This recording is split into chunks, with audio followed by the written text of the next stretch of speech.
আজ 31শে ডিসেম্বর। আজকে রাতকে অনেকে 31st নাইট বলে। এ রাতে গান বাজনা, বাজি ফোটানো, ফটকা, নাচ গান, অনেক ক্ষেত্রে অশ্লীলতাকে উৎসব বানানো হয়। কিন্তু প্রশ্ন হলো, ইসলাম কি আমাদেরকে এগুলোর অনুমতি দেয়? 31st নাইটের ইতিহাস যদি আমরা একটু সংক্ষেপে জানতে চাই, তাহলে বলতে হবে 31st নাইট মূলত খ্রিস্টান ইউরোপীয় সংস্কৃতি থেকে এসেছে। এটা নতুন বছরের আগমন উপলক্ষে পশ্চিমা সমাজের আনন্দ উৎসব, যার সঙ্গে ইসলামের কোনো যোগসূত্র নেই। দ্য অক্সফোর্ড কম্পানিয়ন টু খ্রিস্টান থট কিতাবে নিউ ইয়ার সেলিব্রেশনের ইউরোপীয় ও খ্রিস্টান প্রেক্ষাপট উল্লেখ আছে। অর্থাৎ এটা আমাদের ঈদ তো নয়, আমাদের ইবাদতের রাতও নয়। ইসলামের মূলনীতি এই ক্ষেত্রে কি বলে? আল্লাহ তাআলা কোরআনে বলেন, আল-ইয়াউমা আকমালতু লাকুম দীনাকুম ওয়া আতমামতু আলাইকুম নি'মাতি ওয়া রাদিতু লাকুমুল ইসলামা দীনা। অর্থাৎ আমি আজ তোমাদের জন্য তোমাদের দিনকে পরিপূর্ণ করে দিলাম। যখন দিন পরিপূর্ণ, তখন নতুন করে বিদেশি সংস্কৃতি গ্রহণ করার কি কোনো প্রয়োজনীয়তা আছে? আল্লাহ রাসূল সাল্লাল্লাহু আলাইহি ওয়াসাল্লাম বলেছেন, মান তাশাব্বাহা বিকওমিন ফাহুয়া মিনহুম।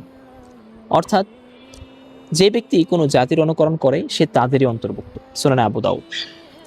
তাহলে একটু চিন্তা করুন ভালো করে, এই রাতে আমরা আসলে কাদের অনুকরণ করছি? এ রাতে যে কাজগুলো স্পষ্ট হারাম, এক নাম্বার হচ্ছে গান বাজনা ও নাচ। আল্লাহ রাসূল সাল্লাল্লাহু আলাইহি ওয়াসাল্লাম বলেছেন, আমার উম্মতের মধ্যে এমন কিছু লোক হবে, লা ইয়াকুনান্না মিন উম্মতি আকওয়ামুন ইউহিল্লুনা আল হিরা ওয়াল হারিরা ওয়াল খামরা ওয়াল মাআজিফ। অর্থাৎ আমার উম্মতের মধ্যে এমন কিছু লোক হবে যারা গানবাদ্যকে হালাল মনে করবে। সহিহ বুখারী। 2 নাম্বার কাজ হচ্ছে বাজি ও ফটকা ফোড়ানো। এতে অনেকগুলো সমস্যা হয়। এক তো মানুষের সম্পদের অপচয় হয়, মানুষ ও প্রাণীর ক্ষতি হয়, অহেতুক শব্দ ভয় হয়। আল্লাহ তাআলা কোরআনে বলেন, ইন্নাল মুবাযযিরিনা কানু ইখওয়ানা শায়াতিন। নিশ্চয়ই অপচয়কারীরা শয়তানের ভাই। আর 3 নাম্বার হচ্ছে রাত জেগে অশ্লীলতা ও বেপরোয়া আচরণ করা। আল্লাহ তাআলা বলেন, ওয়ালা তাকরাবুল ফাওয়াহিশা মা যাহরা মিনহা ওয়া মা বাতান। নিশ্চয়ই অশ্লীলতা প্রকাশ্য হোক বা গোপন সবই কিন্তু হারাম।